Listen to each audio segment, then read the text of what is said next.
Saaho cinema తీసిన తర్వాత త్రివిక్రమ్ శ్రీనివాస్ గారు సుజీత్ అని ఒక యంగ్ డైరెక్టర్ ఉన్నాడు, మీరు చేస్తే చాలా బాగుంటుంది అని నా దగ్గరికి సుజీత్ని పరిచయం చేశారు దానయ్య గారి ద్వారా. సుజీత్ ఎక్స్ప్లెయిన్ చేసేది తక్కువ, మనకి చేసేది ఎక్కువ. కథ చెప్పేటప్పుడు ఎలా ఉంటుందంటే ముక్కలు ముక్కలుగా చెప్తాడు. ఇలా ఉంటుంది, ఇలా వస్తాడు, 80s స్టైల్, మీ గెటప్ ఇలా ఉంటుంది, ఇలా ఉంటుంది అని చెప్తారు. చిన్న కటానా ఉంటుంది సార్. తీసేటప్పుడు అతని సత్తా తెలుస్తుంది,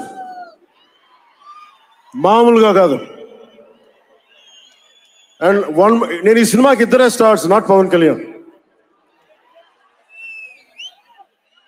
ఫస్ట్ స్టార్ ఎవరు బాగా చేయాలన్నా director, writer, first credit should go to Sujith.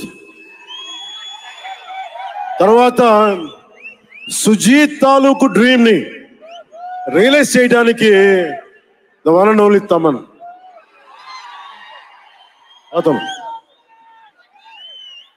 వీళ్ళిద్దరూ ఎంత పిచ్చిగా చేశారంటే, వీళ్ళు ఒక ట్రిప్ లో ఉన్నారు సినిమా అంతా.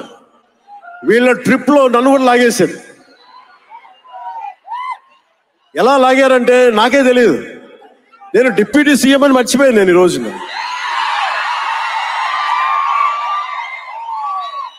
మీరు ఊహించుకోండి, ఒక డిప్యూటీ సీఎం ఇలా కత్తి పెట్టుకొని వస్తే ఎవరన్నా ఊరుకుంటారు చెప్పండి? సినిమాల్లో కాబట్టి చెల్లిపోయింది.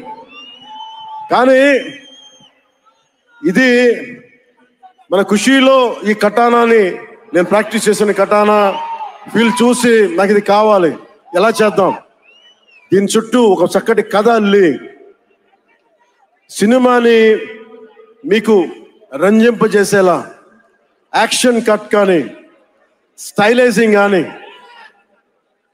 చాలా చాలా బాగా చేశారు. అలాగే డిఓపి రవిచంద్రన్ గారు క్లాసిక్ విజువల్స్ తోటి, మనోజ్ పరమహంస గారు, వీళ్ళిద్దరూ చాలా బాగా వర్క్ చేశారు. ఇంకొకళ్ళు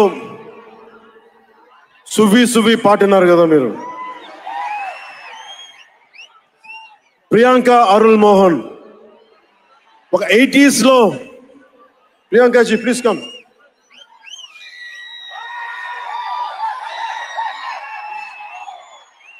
ప్రియాంక గారు ఒక 80s లో ఉండే హీరోయిన్. వీళ్ళిద్దరి మధ్య అనుబంధం చాలా తక్కువసేపు ఉన్న సినిమాలో చాలా హృదయంగా ఉంటుంది. మనకి ఇలాంటి జీవితం ఉంటే బాగుంటుంది అనిపిస్తుంది. అంత చక్కటి లవ్ స్టోరీ తీశాడు, తక్కువ